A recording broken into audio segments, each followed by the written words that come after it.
I really focused on the analytics, understanding business models, understanding, really what generated money and how money was made in the business and what the margins were.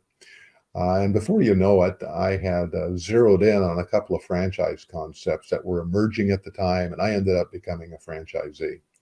And then I became a multi-unit franchisee, opening up a number of locations. And then I graduated from that and actually acquired what are called regional franchise rights.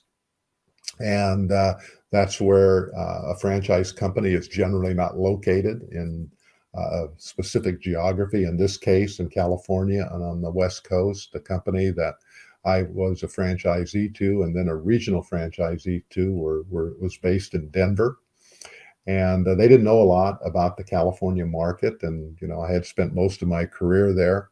And so I decided that I would acquire the regional franchise rights and help them grow their franchise concept in this part of the world. And I really got pretty good at it. And we opened up, nearly 30, 35 units on that franchise concept. And then I said, hey, this is a lot of fun. And so I went looking for other franchise concepts for companies franchise companies that weren't located in the West Coast markets, and ended up acquiring an additional 3 franchise concepts where I was first a franchisee, then a regional franchisee. And I had this little regional franchising business that I was doing fairly well at. And then the opportunity really came where I could acquire one of the franchise companies that I was a regional franchise to. And so during this process, I was growing and building these regional franchise concepts. And with each of them, I would have an exit. I would find others to sell the franchise to, or the regional franchise to. And I became really pretty good at this whole process. And eventually I ended up acquiring a franchise company myself, and repositioning it and growing it, and even starting a franchise company. And since then, I have started a number of other companies, and each of those had my exit. And so the last exit that I had was kind of at a different scale than I had been dealing with before. A lot of the earlier exits I'd had in my career didn't have a lot of complexity to them. I was able to find someone to acquire the business and to grow it.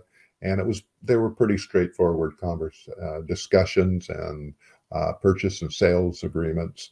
But this last exit was kind of at a different scale. And when I stepped away from the business, I just got to thinking, I thought I would just sort of fade away, kind of fade to black, if you will. And I would, kind of take life in the slow lane for a while. After you've been working hard and growing and scaling a business for years and sometimes decades, you kind of want to smell the roses and take it easy and enjoy life a little bit. And I thought that's what I was going to do. Instead of having the pedal to the metal, I was really going to move over to that slow lane and just coast for a while. Well, I was not anticipating how boring the slow lane can be, and got kind of bored.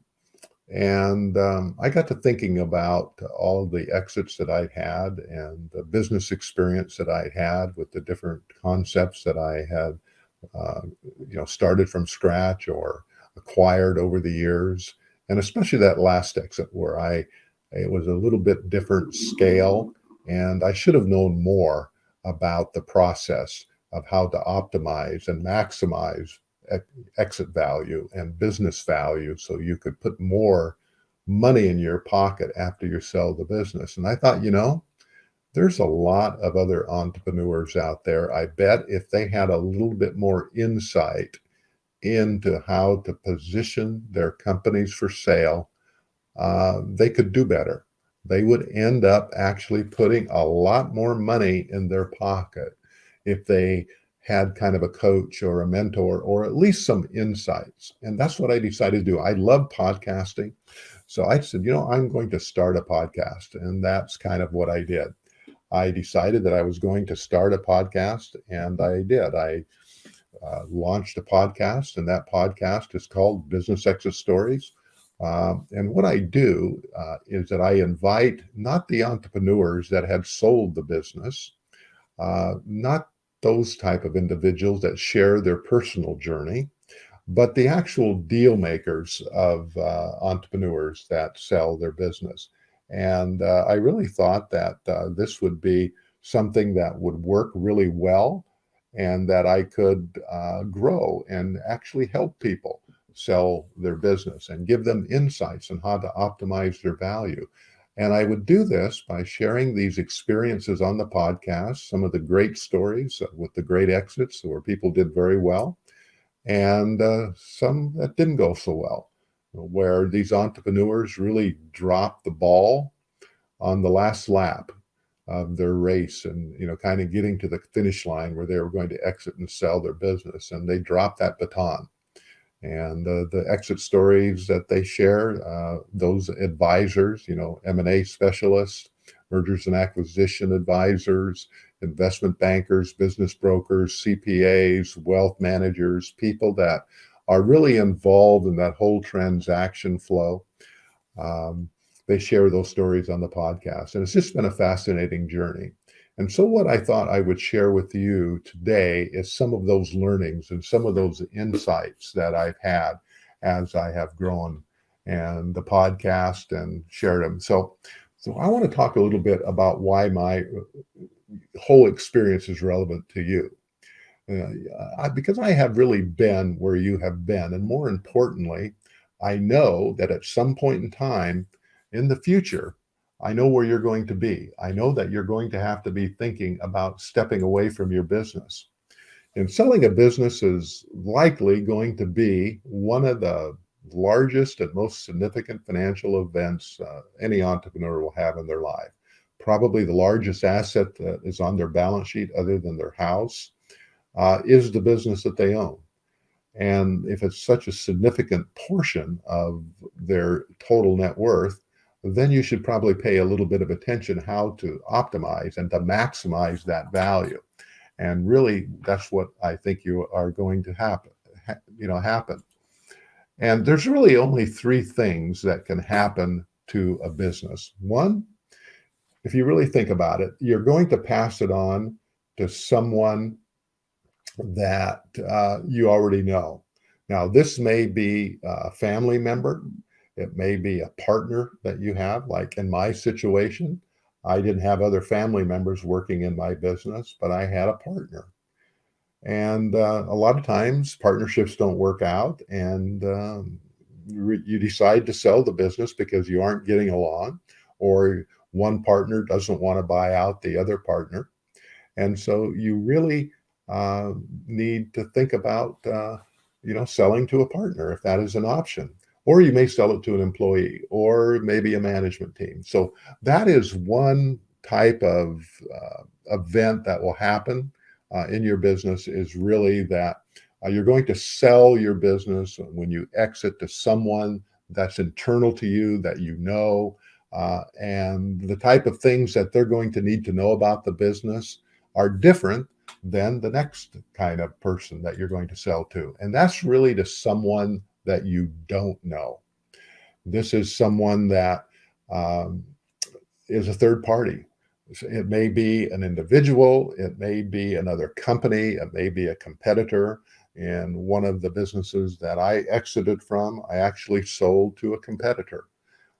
And a competitor that I competed with day to day, but when it came time that I was thinking about exiting, that was one of the options that was on the table. Do I sell to, someone that would compete in the same marketplace? But what made sense to me at that point in time, and to the competitor that bought the company, my company at that time, it made sense for me to consider selling my business to him. And so, but it was a third party. And so the type of things that a third party is going to want to know about your business is entirely different than what someone that you know wants to know about your business, because they may already be familiar with it. And so that is something that you need to take into consideration. Really, what you do is, to understand what the options are when you are talking either internally or externally. And of course, the third option, and generally not a very attractive one, is really to liquidate your business. And I'm really amazed, quite frankly, at how many people, especially small scale businesses that are really focused on the individual that has some kind of technical expertise that he is selling, uh, that they will opt to liquidate voluntarily. They will exit the business by just selling their assets. And I want to give you an example here. This is a real life example. A friend of mine was that type of individual, that he had built up a business and made a great living, quite frankly, was doing really well. But he was selling a core competency. He had a high degree of expertise in his business. And he thought that nobody, it would be very difficult to find someone with the same level of expertise. And he didn't really think that was a possibility.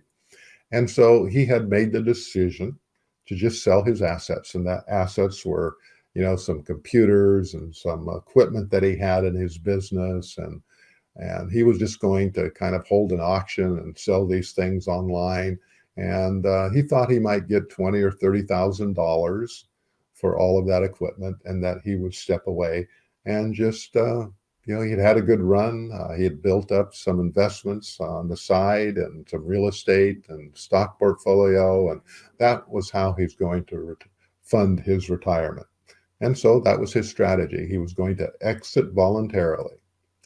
And so that's what he decided to do. And I found out this is what he was doing, and I got a hold of him, and we sat down and chatted. And I said, tell me a little bit about your thinking, what you're going to do. And he just explained that he had gotten to a point where he wanted to take some more time, travel with his wife, visit the grandkids, and that he just wanted to retire. And that his strategy was just to sell off the assets. And I said, well, do you realize the goodwill that you've built up over the 20, 25 years that you've been in business?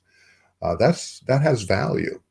And we talked a little bit about his customer list. He had like 400 or 500 customers that generated revenue for him, that he had deep relationships with, that they trusted him. He had a website. He was well known in the industry. He had contacts in the industry where he'd get referrals from. And as we chatted through this, I kept dropping, ideas and sharing with him that all these things that he had spent over 2 decades building had value, and a lot more value than he was given. What he was going to do was sell off the hard assets in his business and step away from his business. And that was going to be the sum total of all of his hard work, for all that goodwill, for all the customers, for the website, for the tools that he had created. He was just going to retire and put them on the shelf and kind of walk away. And so after chatting with him for a while, we were able to reposition his business and bring in an advisor to help him reach out and contact people that might be interested in his website, in his customer list. And to make a very long story short, within less than 6 months, he was able to monetize all of that hard work. And he got between $200,000 and $300,000 for liquidating those goodwill, those intangible assets, if you will. He was able to get cash for those. And so if you can take a look, that he was willing to walk away from his business and sell his hard assets for $20,000 to $30,000, and he was able to reposition and tell a story to people that would be interested in some of his intangible assets, his goodwill, his website, his customer list, things of that nature. He walked away with 10x, literally 10 times more money than he thought that he was going to be able to get. And so that's kind of a voluntary liquidation when you're selling off things like that. And there's also the involuntary liquidation, and that is really where you're forced into liquidating because of financial difficulties, Sometimes this is referred, a chapter 7 or 11 filing where you are forced into bankruptcy and you are forced to liquidate your assets or to reorganize, to restart and shed some of your liabilities. But when you really think about it, those are the only three things that can happen to your business. You're either going to pass that business on to someone that you know internally, you're going to sell it to a third party, or you're going to liquidate.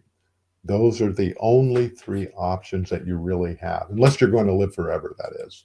Now, if these are the only three choices that you have, you probably should pick one of them and start planning for that eventual exit. So I don't know if that makes a lot of sense to you, because if these are the choices that you have to step away from your business, you probably should think about which one applies to you, start thinking about that in advance, and sort of move toward trying to position your business and to optimize value with one of these three choices. And quite frankly, liquidating may be one of those. Probably not, but it might be an option for you.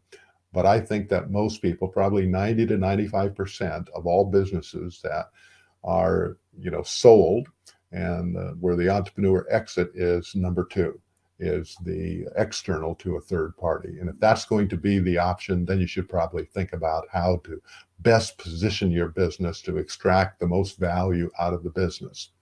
Now, the big question I get all of the time, and kind of the title to my presentation here, is why in the heck should I spend time thinking about selling my business when I'm so busy building it and scaling it? I'll do all that when the time arrives. And that's really the big question.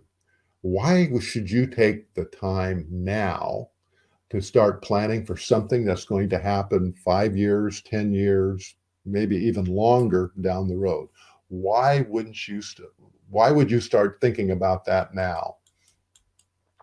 And so really what I want to have you say is that some of the decisions that you make today will have a tremendous impact on the value of your business in the future. So I want you to think about that. So what type of those, decisions might be that you will make a decision today that will impact your value of your business in the future? And that's one of the reasons you should start thinking about what the future looks like. Successful exit can happen, but rarely happen. They don't happen by chance. You may be dumb lucky where you show up and you're getting ready to sell your business and the economy is booming. You're right kind of at the peak of where you're going, and you have a number of people that are interested in buying your business.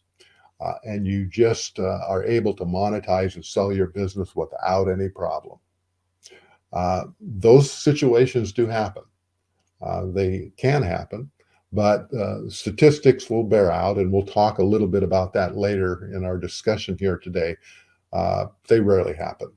And so if they're not going to happen, then what you really need to do is start thinking that really successful exits are choreographed. They're carefully choreographed, and they aren't really shoot from the hip type of events.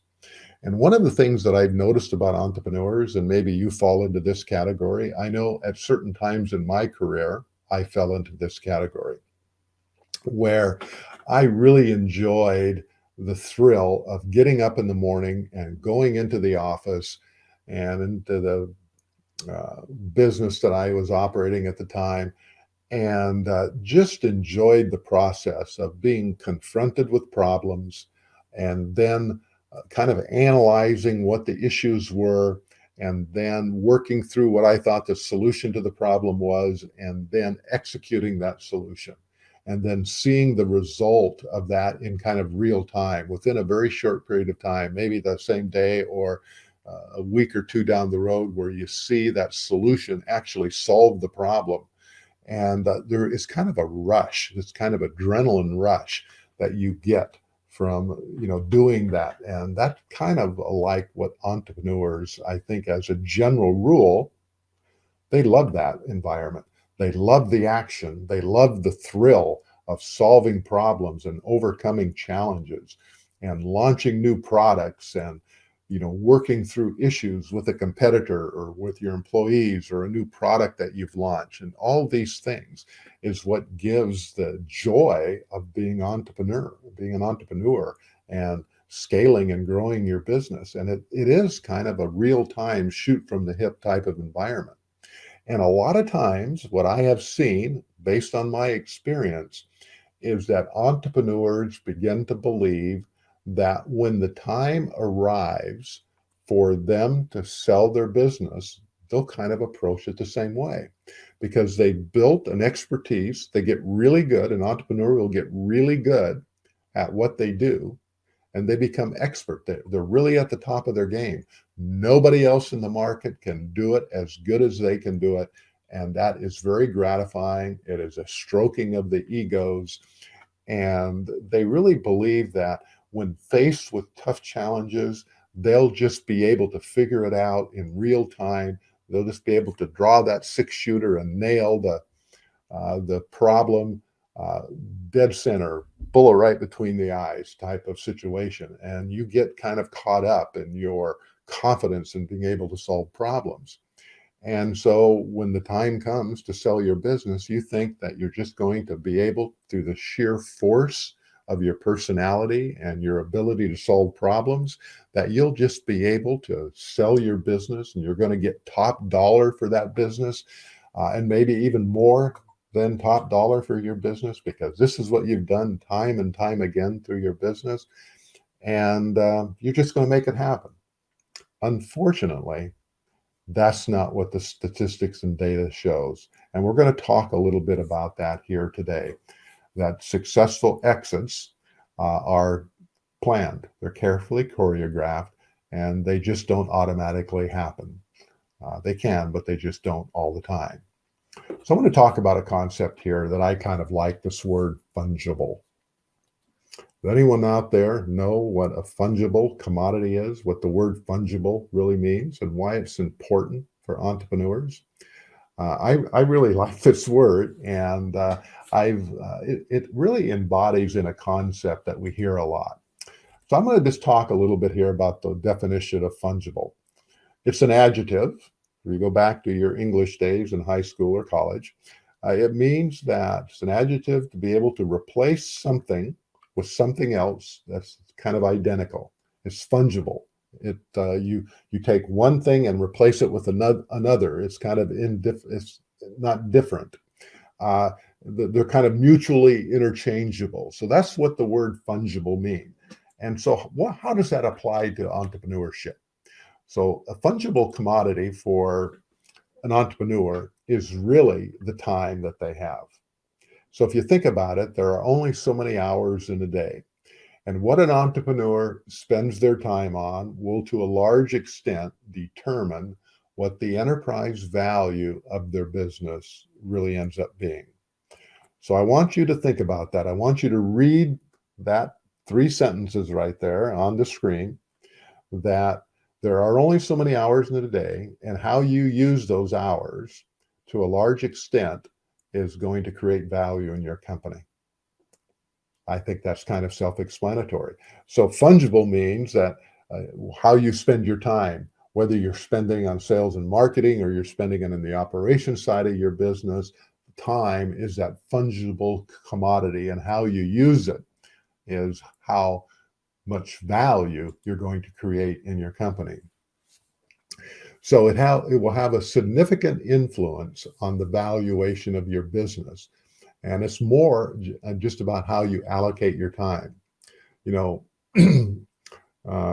Albert Einstein once said that one of the miracles, the 8th wonder of the world, was the concept of compound interest.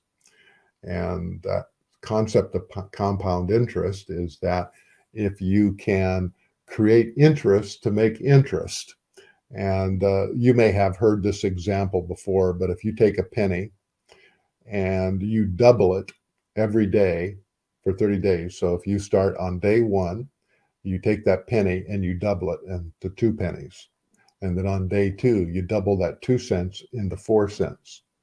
And then on day 3, that 4 cents becomes 8 cents, and that 8 cents becomes 16 cents, and then 32 cents, and 64 cents, then $1.28, and then $2.56 by the end of 30 days. You have hundreds of thousands of dollars that you've created by just doubling, and that's the power of compounding. And when you start thinking about how you apply your time in your business, that is a concept of compounding that time. If you are able to start creating value and you're thinking about an exit that's going to happen a year, 2, 5 years down the road, and you're able to use this fungible commodity of time and you apply it properly in your business, you start to create value. And the sooner that you're able to start creating this enterprise value in your business, the more it grows over time. That value isn't arithmetic.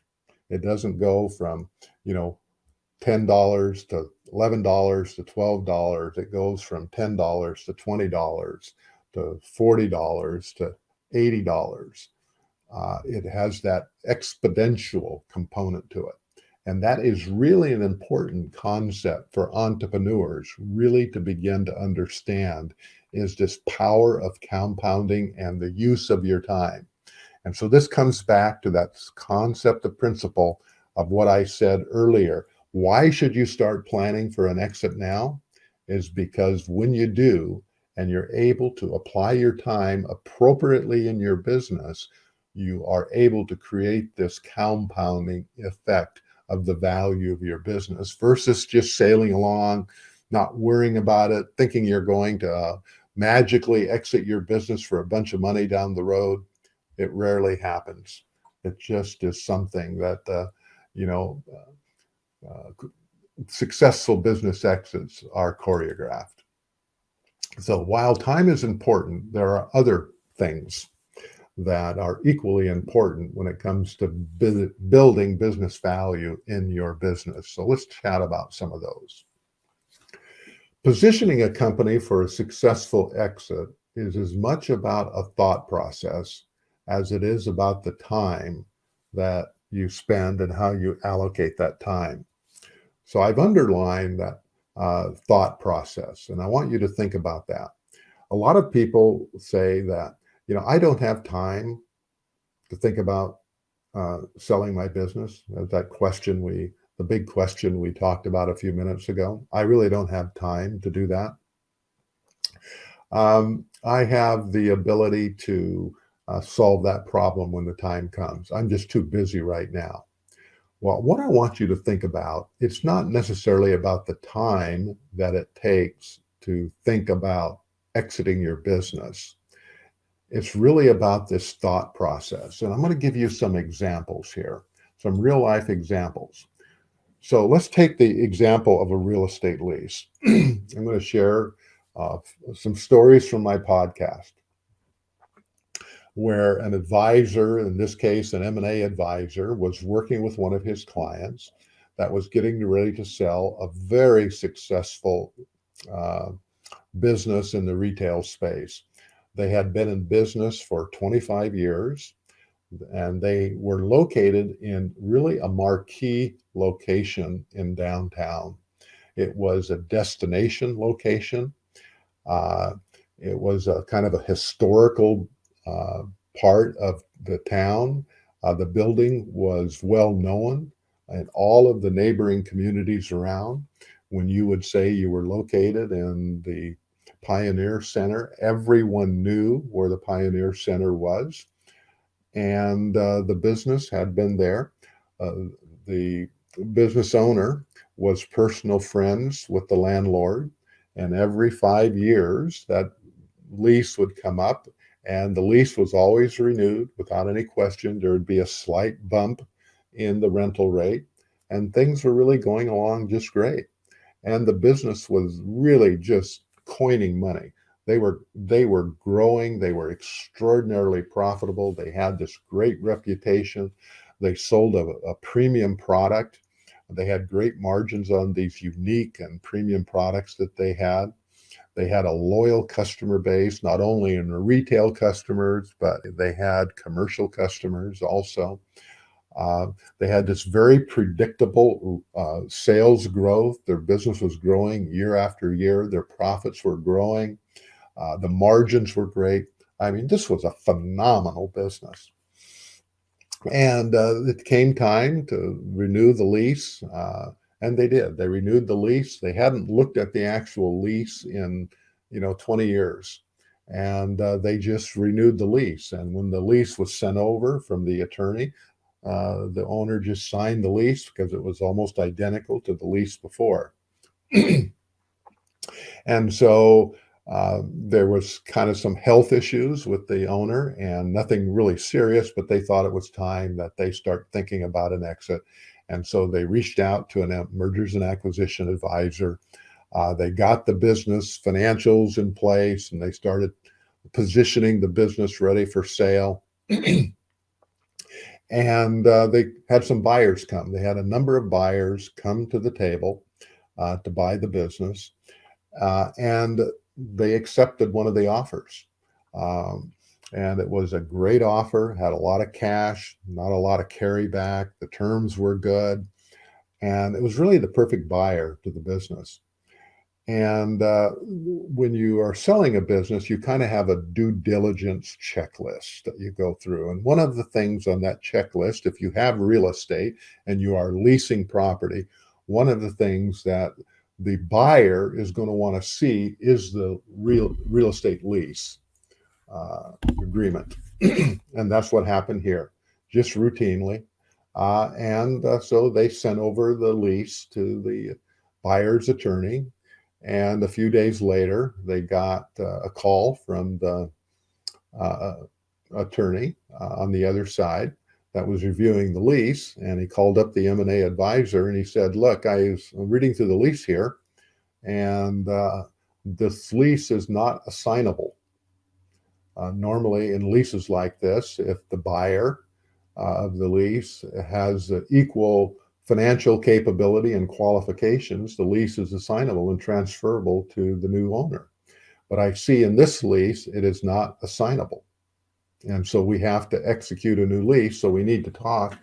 We want to get permission for us to talk to the landlord so we can execute a new lease, because this lease that you have right now, which were under very favorable lease terms because the business owner knew the landlord who owned the building.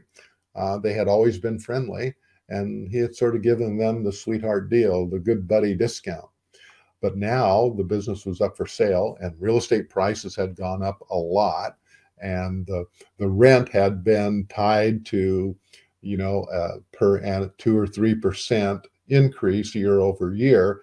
But rental rates in the area had really skyrocketed and doubled and tripled in some cases. And so the buyer said, sure, go ahead and chat with the landlord. I'm sure he'll just work with you and sign a new lease, and we can move on with selling the business. And so that's what happened. Unfortunately, when the new lease was negotiated, the landlord didn't just re-sign the existing lease with a slight bump in rental rates. He tripled the rental rate, which brought it up to market at that time. Well, this was a complete shock to the business owner. He never, even in his farthest, thought process, he never thought that that was going to be an issue, because for the last 25 years, renewing the lease was very routine, very little discussion, just sign the same lease, fine tune it a little bit. And he thought that was what was going to happen in this situation. Now, here's the problem. When you are looking at selling a business, this type of business that was a retail business, they're generally sold on a multiple of profits, net profits, the bottom line, something called EBITDA, or earnings before taxes, insurance, and amortization. And that's so for an example, if you have $100,000 of profits or EBITDA, and you're selling at 4 times the bottom line profits, that $100,000 means that the business would sell for $400,000. It's just a mathematical calculation. You earn $100,000 and you can verify and validate that $100,000.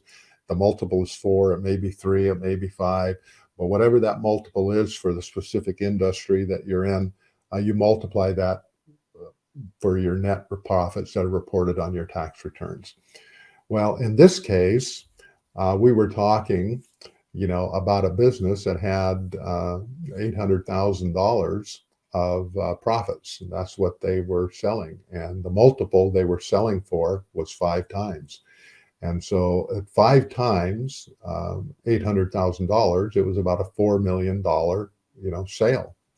And part of that profitability, that $800,000, part of that profitability was the lease deduction. And so they had a lease rate of about $100,000 that they were paying on an annual basis. And they that was calculated in the $800,000. Now, this is important, so I want you to understand this.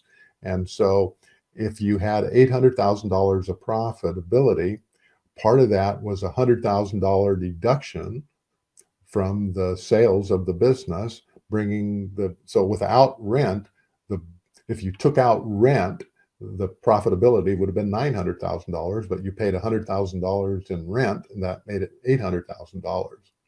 And now the landlord was going to triple that rent. And so the rent went from $300,000, from $100,000 to $300,000. Now you have a multiple of 5, because that was the multiple that was selling at. And so now you have an extra $200,000 of expenses that you were not planning on having. You had projected into your profitability numbers $100,000. Now it's $300,000, which is $200,000 more. It's a factor of 5. The multiple is 5. So you take $200,000 times 5, that's $1 million. So what actually happened in this situation is that the profitability of the business dropped by $200,000. The multiple was 5. So the sales price actually dropped $1 million. And so instead of selling the business for $5 million, you had a business of 5 of $800,000 for $4 million. Instead of selling it for $4 million, it sold for $3 million because all the buyer isn't going to absorb that cost. The buyer wants to buy the business at the multiple what the actual profitability of the business is.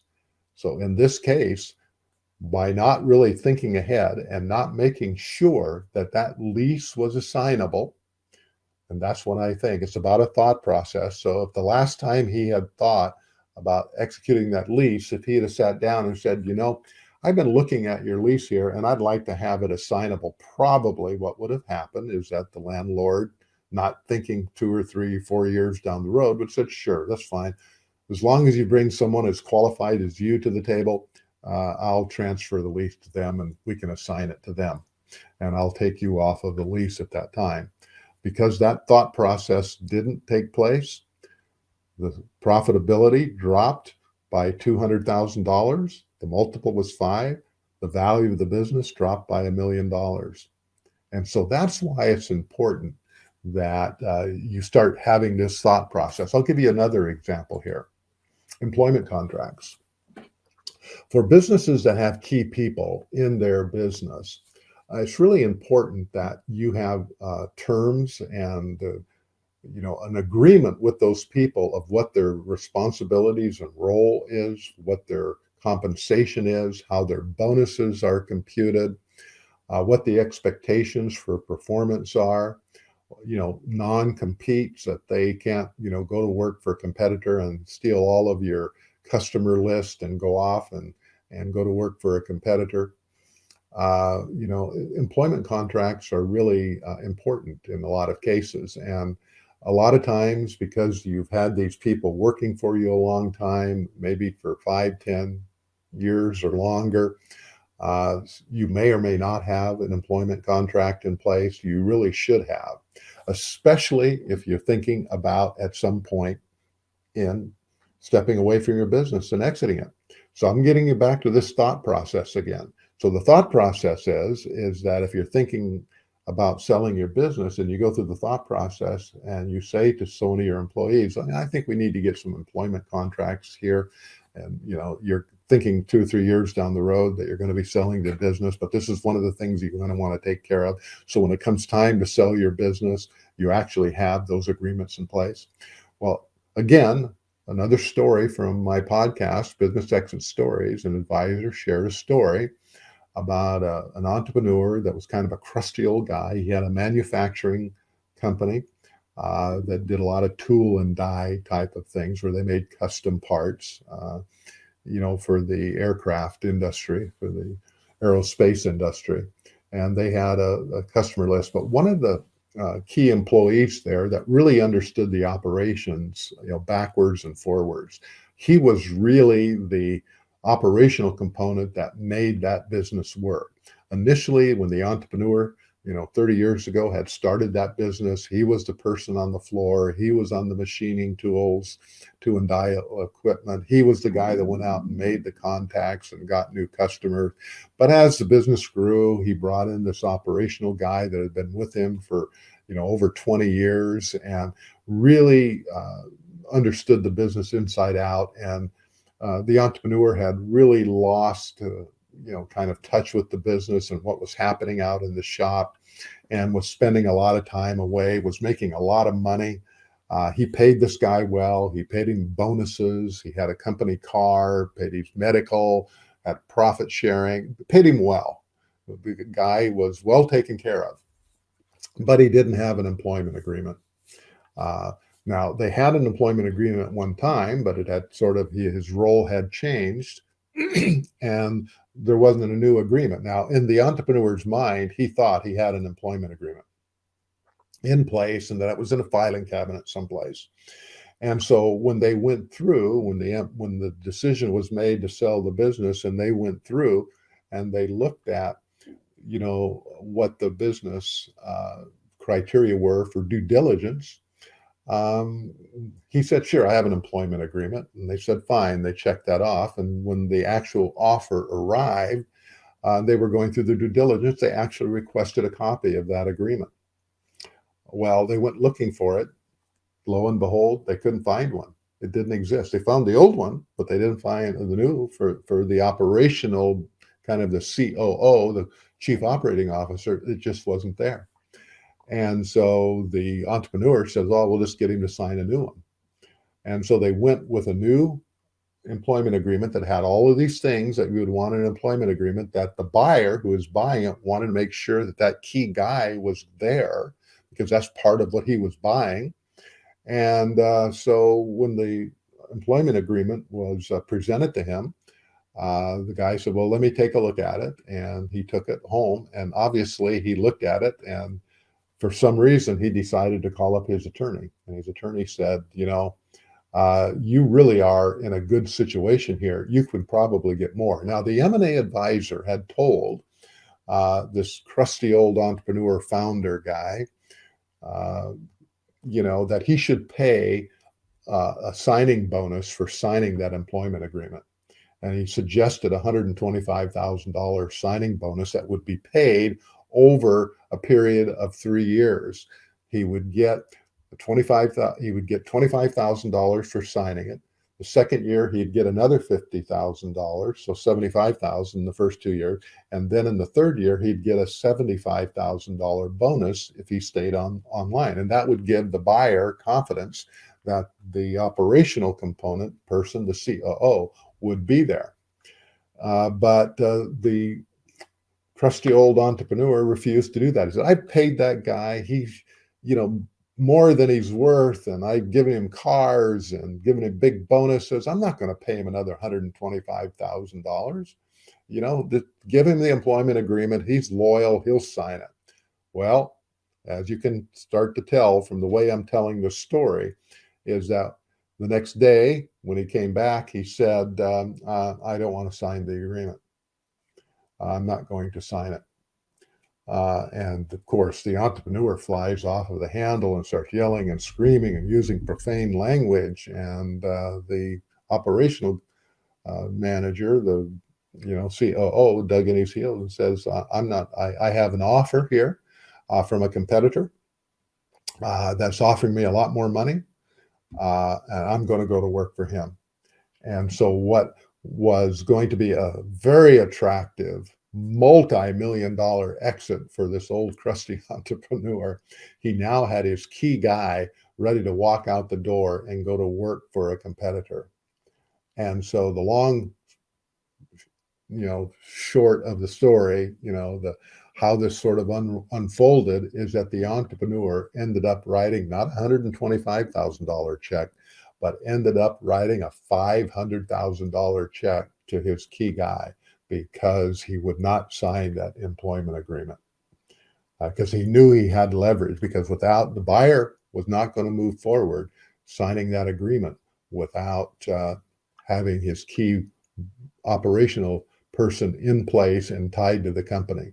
And so the employee got $500,000. It was still a good transaction, but I can tell you, you had one hot founder entrepreneur was very irate that his quote loyal employee would hold him up like that.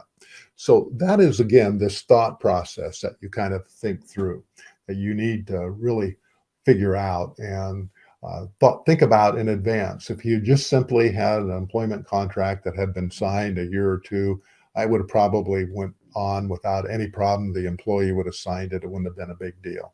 But because he didn't have that thought process, thinking about what he's going to need to have in place 2 or 3 years down the road when he's going to sell the business, turned out to cost him a lot of money. You want to make sure that this thought process that you have, that you're capturing key data and metrics. So often, when it comes time to list a business or position it ready, get it ready for a sale, a lot of the key metrics just aren't available. You have to go back and almost do forensic accounting to try to extract that information out because you weren't diligent in keeping track of all those metrics. And I can tell you, especially if it's a financial buyer that is looking to, buy the business from you, you really have to have your act together when it comes to providing accurate financial statements and tax returns and key metrics. If you don't have that, you're actually just shooting yourself in the foot, because what that will do is that when you can't provide a complete financial picture to your business and it's kind of sketchy, some information is missing or it is not backed up with adequate detail, all that does is create a question mark in the buyer's mind. And question marks translate into risk, and risk translate into a reduction in price to offset that risk, or more, difficult terms, higher terms, and more challenging terms on how they're going to assume some of that risk. So when you don't have that key financial metrics and that data, that just translates into questions translates into risk translates into reduced valuation or more challenging terms or higher terms that you might not have to agree to if all that information was there in the first place. So the point of this slide here and this point of this discussion is really, it's a thought process. It's not necessarily about time, how you invest. It is, yes, and that's important, but it's also about this thought process. And that's why you need to start thinking it. It's not going to take you a lot of time to have a thought process. It's just going to take implementing certain procedures and processes in advance. So when it comes time to step away from your business and to exit your business, you have all of this information all teed up and ready to go. And that happens because you have the right process in place. Now, successful and profitable exits are all about understanding and following this process, this thought process that we're thinking about, and actual components that will, and I've really talked about this, and it's really a process that I've developed myself, is really the parachute exit process. Now, I use this metaphor of a parachute because, if you think about it, a pilot doesn't pack his parachute when his engines are on fire and the plane and is in a tailspin and headed to the ground. A pilot packs his parachute before he gets on the plane, and he has that parachute there in case something happens unexpectedly and the plane is going to have a crash landing, or maybe you have to abort before you even get to the point of landing the plane. And that's what I refer to as the parachute exit process, is that you position your business and you have a process in place and everything ready. So if something unexpected happens to your business, you just grab your exit parachute and you can sell your business or exit very quickly and with very little hassle, instead of trying to pack your parachute when the engines are on fire. So I want to talk a little bit about this parachute exit process now. So I'm going to use the acronym of parachute here. So P in the parachute exit process is really for planning and preparation.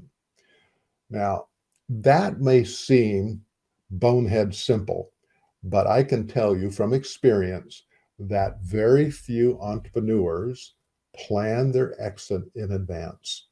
And not only in planning, if they do start planning, they don't go through the process of preparation. They just don't spend a lot of time thinking about it and putting things in place. Now, we've talked about some of the things that you can do. We talked a little bit about, the employment contracts that you need to have reviewed and in place. We talked a little bit about the equipment lease or the real estate lease that you need to review. We talked about some of those things and that those financial metrics and data that you need to accumulate. Well, there's a whole list of things I referred to as the due diligence checklist, the process that a buyer is going to go through. You really need to have your exit checklist that will kind of mirror and mimic what a buyer's due diligence checklist is. You need to be anticipatory. You need to have your due diligence checklist in place because you need to put yourself in the chair of a buyer and start thinking like a buyer. And so if you can just kind of close your eyes and project out into the future that at some point in time, you're going to want to be able to be sitting across the table from your buyer and providing him all the information that he's going to need. Just as if you were a buyer, you need to start thinking like a buyer and ask yourself, if I were buying my business, what would I want to see? Would I want to see financial statements? Would I want to see the real estate lease? Would I want to see, the tax returns? Would I want to see employment contracts? Would I want to see these type of things?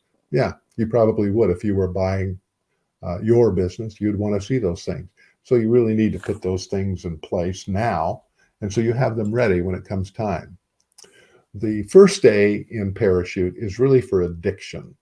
I use the word addiction because a lot of times companies get really caught up in their customers and they focus on their most important customers, the customers that are bringing them the most business. And they think that's a great thing.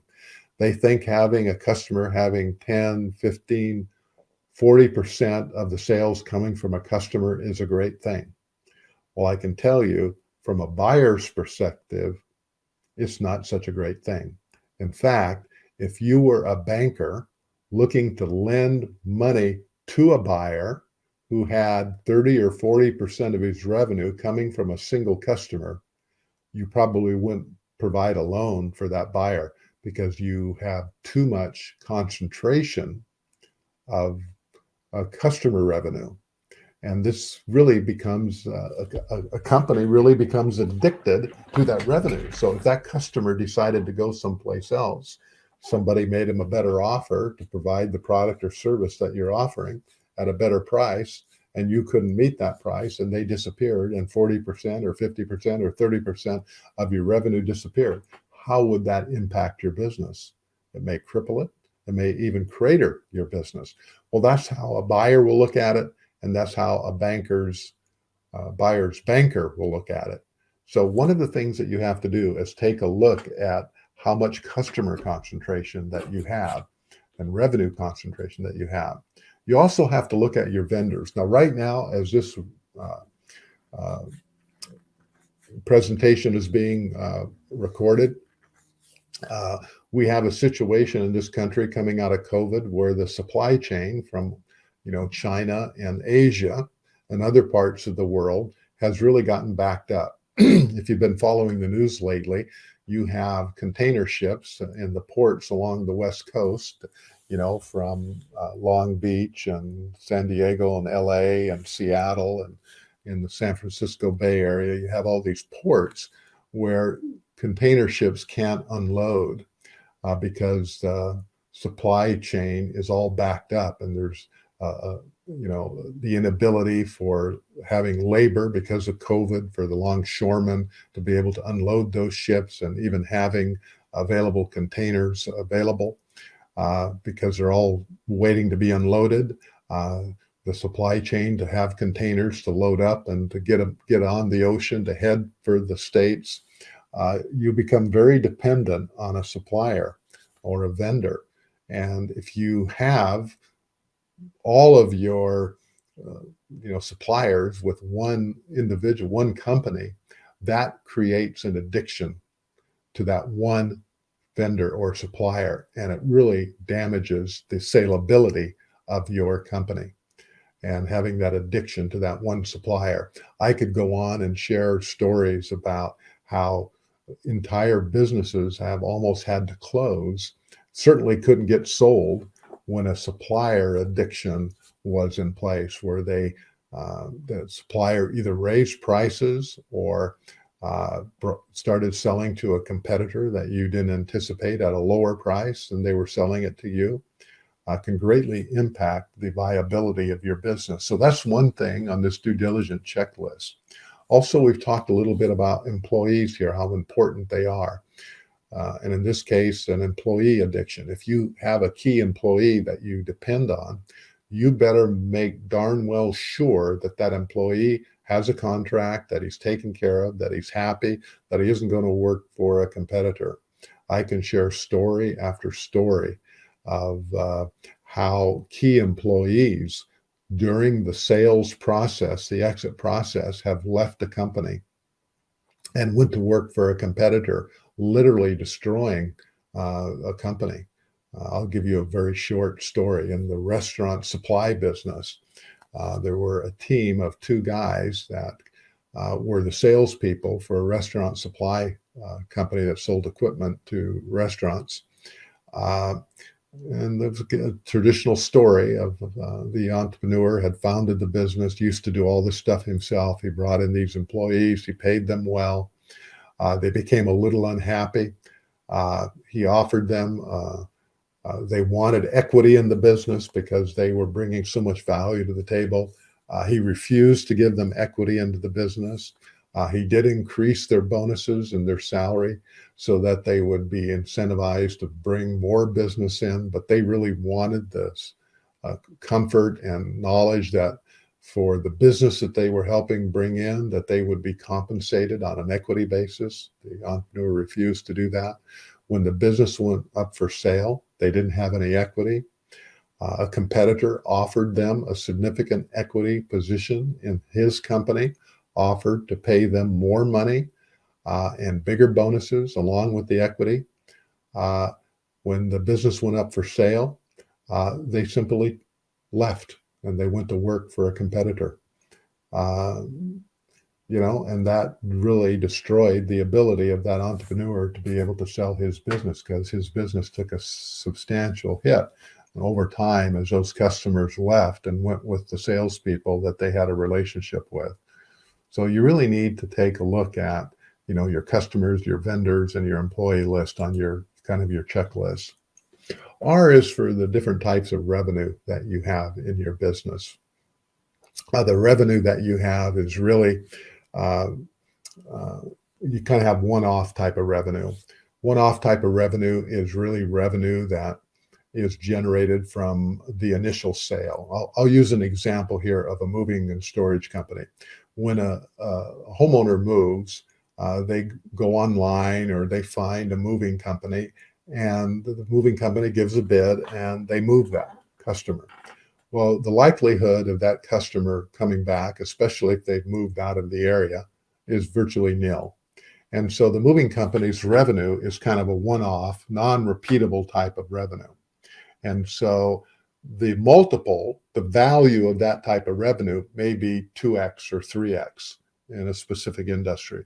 So if you have, I'll use my example of $100,000 of profits and it's at 3x, your sales price would be $300,000 because of that's new. But if you have a type of revenue that would be considered renewable, a reoccurring revenue, that multiple may be 5x, 10x, or whatever the case may be, depending on the industry. I'll give you an example. In the heating and air conditioning, business, HVAC business, the HVAC business, particular company, again on the podcast, had gravitated from people calling up and looking for emergency type of situations to get their air conditioner fixed or their heating system revamped, and installing those new systems went from new installations to signing up their customers, especially their commercial customers and some residential customers, for an annual checkup. And that was on a subscription basis. And that you would not only have someone come out to your company at the beginning of summer to check your air conditioning system, and at the beginning of winter to check on your heating system. I'm giving it a tune-up at that time, but if you ever had an issue, you went to the front of the line, and that you were a preferred customer because you were a subscriber to their maintenance contracts, and you got very quick turnaround. And so every year, the customer base was being renewed every year. And this became very predictable renewal type of revenue. And so most businesses can have this type of revenue created. You may have to get a little, innovative to figure out how to create recurring revenue in your business. But if you do it, your multiple goes up. In the case of a heating and air conditioning company that is sold, may sell at 4 times revenue. Again, using our example of $100,000, sell for $400,000 at 4x revenue. But renewal, if a great majority of his revenue is a renewal type of revenue, reoccurring revenue, the multiple can be 8 or 9 times. Instead of selling for $400,000, he'll sell for, $800,000 or $900,000, and that's a big difference just by changing the complexion of your revenue. And so that's why looking at your revenue type and categorization of your revenue is really important. The second A in the parachute process, exit process, is really for adopting a competitive moat. For those of you who are familiar with Warren Buffett, he likes to invest. He's one of the greatest investors of all time, has a company called Berkshire Hathaway. He likes to acquire companies that have a competitive moat. And so a competitive moat really starts out as a competitive advantage. What do you offer that your competitors don't offer? What's your unique positioning in the marketplace? If you have a competitive advantage because you can offer your services or products at a lower price, then that's a competitive advantage. If you have a known for your customer service, that's a competitive advantage. If you're known because you have a website or a supply chain that can provide products and services quicker than your competitors, that's a competitive advantage. If you take all your competitive advantages up and you put them together, you can create a competitive moat where no matter what your competitors do, they can't kind of breach the moat. And the word moat really comes from, medieval times when, lords and, kings at the time, they had a castle and they dug a moat around and filled it with water. And so attacking armies would have to cross that moat to be able to attack the castle and get inside of the castle and capture the castle. And so that's what a moat is all about. If you can create a competitive moat by stringing together competitive advantages, your competitors really can't breach that moat. You are somewhat impenetrable. And if you have a competitive moat, the value of your company can become much more than all of your competitors, and you can command a premium price for your business because you've created this competitive moat. C in the parachute exit process is really for culture, the culture you've created in your company. Now, that seems like a touchy-feely type of thing, but it is quite real, actually. Um, the culture you create really is about how your employees feel about the company, how your customers feel about your company, how your suppliers feel about your company. And this culture really is a differentiation. It can become part of your competitive advantage, which translates into a competitive moat. Companies that have a strong company culture of happy employees that take care of their customers generally sell for a higher multiple than companies, or they sell on better terms than companies that don't have this company culture. H in the exit process parachute is for the hierarchy of management. Now, what does that mean? Hierarchy of management. It sounds like a fancy term. A hierarchy of management is really about the ability for the business to operate without the entrepreneur being there on a day-to-day basis. And this really happens when the entrepreneur can actually not come in every day, can take a vacation of a few weeks or a few months and have the business just move on because you have people in place that continue to manage and operate the business when the entrepreneur is not there. And this is really important because if you're the type of business that requires you to be there every day before anything happens, when you come to sell your business, you're looking to replace yourself. And the universe of buyers out there is relatively smaller. And we're going to chat a little bit about that later in here. But the hierarchy of management is all about having people in place and a management team in place that can manage your business when you're not there. You, in the exit process, parachute exit process, is really to utilize scale both up and down.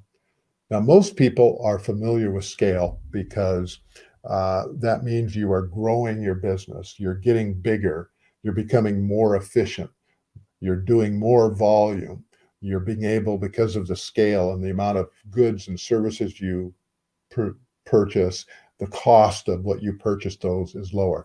That is scaling up, and that's an advantage. There's also scaling down, becoming very niche oriented and not trying to be all things to all people, but picking a specific expertise and niche, and that you become really, really good in that niche. And so you scale from being very broad into, being very focused vertically on becoming an expert on what you do on a regular day-to-day basis, so that you are very niche oriented. And that's what is meant by scaling down. T in the parachute process is really that you need to be able to translate your business and the metrics of your business into value. So your performance on how your sales are growing, what your margins are, what your profitability is, what those key metrics in your business, that will translate into value. Now, you may have all of those metrics and they may fall and they may be very good. You may be able to have those, but if you can't compile those and share them with the buyer, and there's a lot of detail behind that, it's like not having it at all. And so you need to be able to translate, all that financial performance, accumulate that data. And if you can do that, that will translate into enterprise value in your business. And really the exit. E for exit is really the exit optimization for time and for materials that you need to really focus on that in your business. And that you are talking about timing, you are talking about terms that you're able to get, you're really talking about taxes. One of the things that entrepreneurs do a lot of the times is they really don't focus on the ability for uh, them to plan for taxes. They really don't, and they wait to the last minute, and they end up, taking a lot of time to not taking a lot of time to plan on how to reduce their taxes. And so that's really the parachute exit process. We're talking about uh, how to extract the most value out of your business.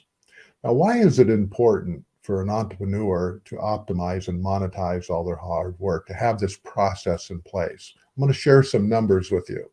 The number 73. 73% of all entrepreneurs believe that that business ownership is the best way for them to generate wealth. 73%. Number 362. 362%, that's the amount of the average net worth that an entrepreneur has over his counterpart who's working for somebody else. So there is over 3.5 times amount of net worth that an entrepreneur has in his business and his total net worth than an employee will have. 70% of entrepreneurs' net worth is tied up into the business. Now think about that. If you have a net worth of $1 million, $700,000 of that net worth is tied up into your business. So here's another interesting number. 88. At least 88% of all business owners don't have a well thought out exit strategy. Think about that. 88% of you out there, almost 9 out of 10 of entrepreneurs don't have a well thought out exit strategy. So if an entrepreneur has 73% more equity, net worth, but this net worth is 362% more than their counterparts, and 70% of their net worth is tied up in their business, and 88% of you out there do not have a well-defined exit strategy, what does this really mean for you? What does it mean for you? So let me share you a couple of other numbers that will demonstrate what this means for everyone that's listening in today. Because the data doesn't lie. A typical business owner misjudges the value of their business by 59%. And this is one of the major reasons that businesses really don't get sold, is because they have this unrealistic expectation of what their business is going to be worth. And that's why deals don't get done. Now, this other number there, 80%, 80%, according to the American Business Brokers Association, businesses that are listed for sale on an annual basis, they do not find a buyer. Think about that. You have 100 businesses that are listed for sale, 80% of them, 80 of them are not going to find a buyer. They're just not going to get sold. If 80% of the businesses listed for sales don't find a buyer, then I think you need to decide now that you're not going to be one of those 80% of businesses that really can't find a buyer. The truth is that for every business out there that's properly positioned and prepared for an exit can find a buyer, just like selling your home. There's a buyer for just about every business. Every home generally finds a new buyer, a new owner of the home. It's the same in a business. Every business can find a buyer if you do the right things to position that business for sale. Now, there's some key things for you to understand here, to understand the buyer pool. There are 4 types of buyers.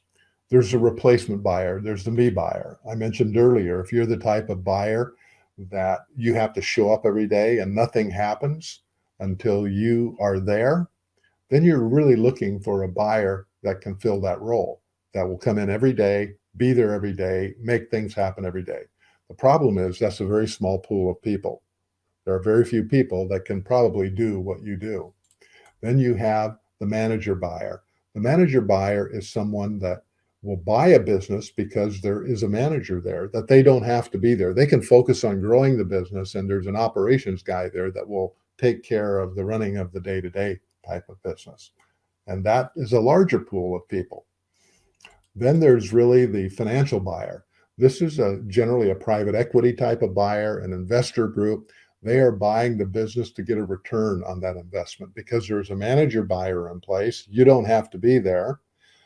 They will invest in the business because they can see that they can apply capital to the business to grow the business because the management team is in place and they're looking to get a return on that business. And then there's the strategic buyer. This is a buyer that will buy a business because of what the business does. And maybe they don't do the business. And I'll give you an example here, a real life example.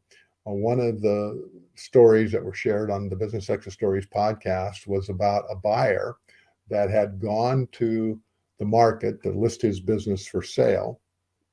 And he had several offers for his business.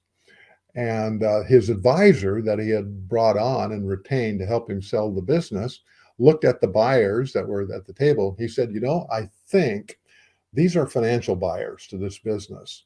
I think we should look around for someone that's in your industry that doesn't really offer this software product that you offer.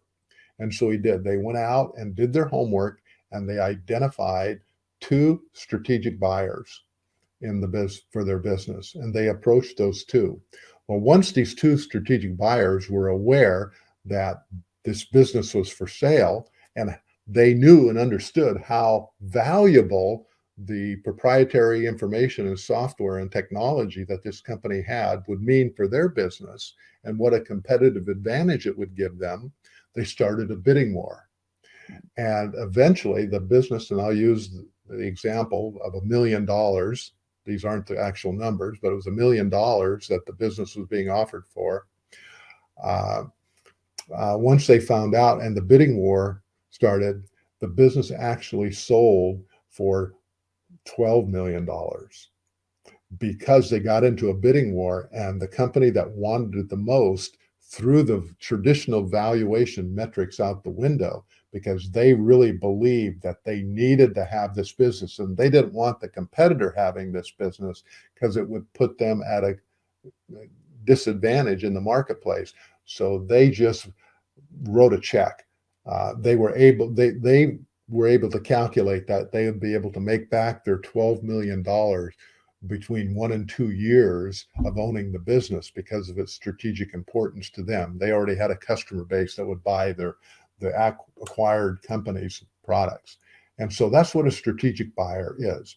And so you really have to decide and understand what type of buyer you're going to be looking for. And if you do, then you start the process in advance of preparing to appeal to that type of buyer. Now, there are 5 things you need to do now to position your business for an eventual exit. You need to run your business like you're going to sell it next year, because you just might have to. And even if you don't, you'll be ready. And that's what this whole metaphor of the pack your parachute, having your parachute packed, ready to go if something happens to your business. You start focus on becoming non-essential to the day-to-day operations of your business. You just you focus on that. You want to be able to do that. You also want to be able to focus on replacing yourself so that you can take a vacation and that your business can operate without you being there. You want to be able to provide accurate and detailed financial picture of your business. And we've talked about that quite a bit here. You decide who the buyers are going to be. We talked about the replacement buyer, the buyer that is going to be a financial buyer, a buyer that's going to be a management buyer, a buyer that's going to be a strategic buyer. You really need to decide on who those buyers of your business might be in the future, and then kind of positioning your business for that. Then you need to kind of pick a projected exit date. Not that necessarily that you're going to sell when that date arrives, but that you'll be ready to. That date will probably change 4 or 5 times. It may come sooner, it may come later, but you really need to kind of work toward a specific date in mind. Now, the key takeaway here is that I don't think you should procrastinate.